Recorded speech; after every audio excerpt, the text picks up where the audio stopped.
কি করতাম? এনদে বিদেশও শান্তি নাই, এনদে দেশও শান্তি নাই।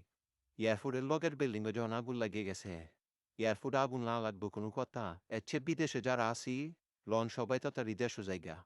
পরে এয়ারপোর্ট ফুইরে গেলে দেশও আর যাইতেতেন না। ভাবছেন লঞ্চে যাইবেন, লঞ্চেও আগুন লাগে। আর লঞ্চ নাইও, ট্রলারও নাই যে ট্রলারতে যাইবেন। স্পিড বোটও নাই। এর চেয়ে লন আগেই দেশও যাইগা। এয়ারপোর্ট ফুইরে গেলে ওরা দেশও যাইতেতেন না। দেশের যে পরিস্থিতি দেখতাছি, আর বিদেশেও কিচ্ছু নাই। বিদেশেরও অবস্থা ভালো না, ইনকাম নাই, কিচ্ছু নাই।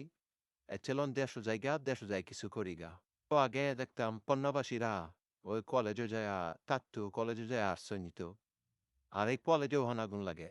কখন গ্রাম আগুন লাগে জায়গা, কখন কই আগুন লাগে জায়গা, কখন কোন দুর্ঘটনা হয়। বাড়ির যান দেশে যায়, যায় ফ্যামিলির সাথে দিন কাটাই, আর যে কয়দিনেই বাসি। বিদেশ থেকে টেনশন করার দরকার নাই। লন সবাই মিল্লা দেশও যাই।